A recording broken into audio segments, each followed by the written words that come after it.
Kayo na-stroke kayo. Opo. Kaya lang na-hospital kayo. Ba't kayo na-hospital? Kasi sinumpong ako ng UTI po. UTI, okay. Anong nangyari yun?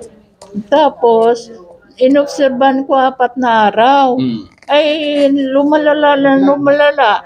Tapos, nasabayan pa yung naggita ako. Nagjeta, oh. Opo.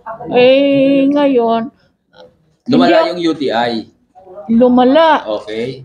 Tapos, hindi na ako makatayo. Kailangan alalayan ako ng anak ko. Umina, kayo ng umina. Opo, hindi ako makatayo para akong papel. Okay, lambot na lambot. Opo. Tapos, wala akong lasa sa pagkain. Lahat, oo. Oo, pati tubig, walang lasa. Oo. Pero Ngayon, pinainom kayo antibiotic, di ba? nung pumunta ako sa ospital, Oo. yun, ang binigay ni doktor, antibiotic, sa loob ng 7 araw. Oo. Ano, kamusta? Naayos naman? Masakit pa rin. Oo, okay. Ngayon, nung nagpunta ako, may naramdaman ako, nakita naman ninyo. Oo, napunta kayo Hinang-hina ako. Oo nga, Oo. naawa nga ako sa inyo eh. Tapos, nung umihi ako, sabi ni Nora, mag-spray ka, ate. Ito, spray Opo, ha? ito, yan. Ayan, Hana. Ito yung nasa loob ng box. O, sige. Minsan lang. Isang beses lang. Hindi ko na inulit. O, sige. Eh, Sa puwerta ito ha? Opo, Okay. nawala po. Nawala na yan, di ba? Opo. Tapos, pero ang maga, nandito pa. Okay. Ang ginawa ng anak ko, nag-hot compress kami. Oo, compress. Oo. Kamusta na? Tapos, nawala. Gano'n. Hanggang ngayon, nawala. Opo. Pero alam ko, matagal yun ang problema yung UTI. Noon pa, nung dalaga ko, may Palagi, UTI na. Opo. susceptible kayo sa UTI. Opo. Bali, ngayon lang nag-trigger ba? Trigger ulit, no? Opo. Okay. Sa iba pa ba? Sa ibang kamag-anak nyo? Sa apo ko, sunod. Kasi Apo nyo, apo? natrangkaso yung apo ko. Oo. 7 years old. Sabi ko, nagtawagan kami sa telepono kasi yung anak ko doon nakapag-asawa sa Imos. Okay. Di malayo kami. Gatawagan lang kami. Binalita niya na mami may trangkaso si May trangkaso yung anak niya. Opo, masakit ulo. Sabi ko, kasi binigyan ko dok ng pang-spray. Nagbigay na pala kayo nung una pa. Opo. Okay. Kasi kung ano mayroon ako, binibilihan ko rin siya. Kaya bumili Itong ako. spray na to, abiso ha? Opo, opo. Ayun, ang spray nasa loob. O, sige. Bumili kayo mayit.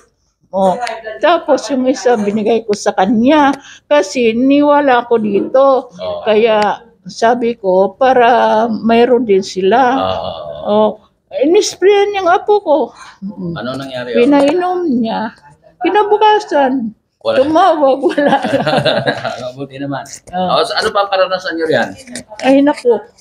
Kaya sinasuggest ko sa mga kaibigan sa kilala ko na kahit sugat, spray nila. Yung manugang ko, aksidente na napaso.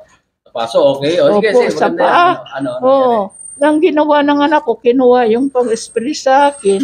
Lumipat sa kabila, sprayan niya yung paso kasi Ano nangyari? hindi makalakad, hindi pumasok.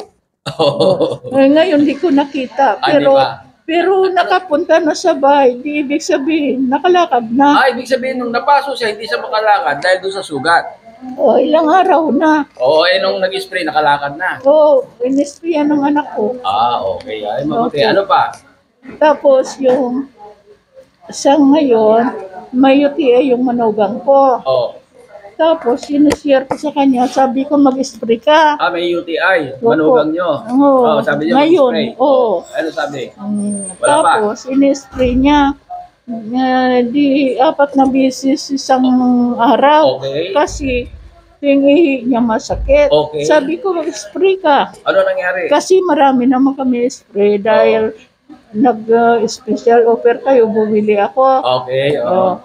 Tapos, yun, nung may kinabukasan, sabi ko masakit pa, mami, nabawasan. Nabawasan. So, nakatulong. Oo.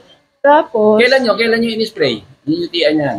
nung isang araw lang. Isang araw lang. Oo. So, hindi nyo pa alam. Kaya ngayon, kamusta Tapos na siya? ngayon, naman, pangalawa, nag-spray na naman. Tinanong ko, sabi ko, masakit pa? Wala na, mami. Nakatulong, ano? Opo, nakatulong.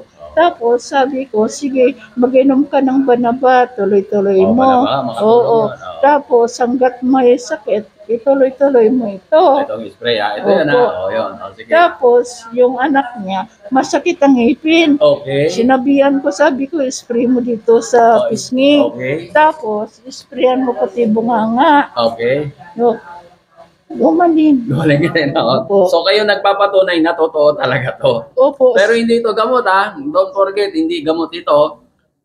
Kung wala kayong remedyo, di ba? Pero ito, mouth spray lang ito ha. Pero maraming natulungan. Marami akong bisis na patunayan ito na epektibo. O yun. Hindi na sila umiinom ng timpra, ito na lang. Pero no, ayun mabuti Opo. naman ha. Opo. Ito, may katabi sila ha. Ito, itatay ito katabi. Ito, ang laki ng sugat na yan eh. O, nabawasan, di ba? O, ito yung spray, di ba? Ito yung ginamit nyo. Ito yung misis niya. Tingnan nyo na ano na oh. Gumanda na, ang laki nito. Parang bako ang yan eh. O, ito yung misis niya. Pakita ko nyo ito. O, maawakan nyo. Nakatulong mo ba yan? Doon sa sugat? Malaking tulong. Pakita nyo gano'n. Ito, nakatulong ba? Malaking tulong ho yung sugat niya na tuyo. O, yun o ha. Yun na yung spray nyo, di ba? Eh, mabuti. Tutuloy nyo lang ha. Habang hindi pa na ano ha. Kasi ang laban nito, ano ba laban nito? Ba't nakaring natutulungan? Ito, kung ano yung ginagamit ng katawan natin para sa virus at bacteria, parasite, etc. Nilagay ko lang dito. Ano ang laman nito? H2O2 tsaka zinc. At ito, nung panahon ng pandemic, awa ng Diyos, mahigit 80,000 ang gumamit ito, hindi pa kami namatayan kahit isa. Sipon pa lang. Pag sipon, i-spray nyo, kadalasan nawawala na. Pero hindi ito gamot, inuulit ko, mouth spray ito. Eh, kung nakakatulong, di salamat. Di ba? O, sige. Ano pa? Meron pa isa. Yung bunso kong anak, Oh. nag-opisina. Oh. Siyempre, may dala siyang laptop. Laptop, okay. Dumating sa bahay, pumunta sa bahay. Okay. Tapos sabi niya, ang sakit ng binti ko at saka ang didi niya. Kasi Bakit ba sakit ang dalawang dede? araw pa lang na-opera, dalawang buwan pa lang siya na-operahan. Nodules. Naopera ng nodules, yung bukol. Opo. Okay. Tapos pinabiopsy namin, hindi naman cancerous. Binay. Ano lang, yung tawag Hindi, binay yun. Binay. Oo. Oo. yung Bakit? kulani. Bakit sumakit? Ano nangyari? Kasi mabigat nga o dala niya. Laptop. Opo, at saka mga papeles kasi So, anong ginawa niya? supervisor kasi siya. Ang sabi ko, pagdating niya, anak, i-sprayan mo. Yun, wala pang 5 minutes. Sabi ko, ano, masakit pa.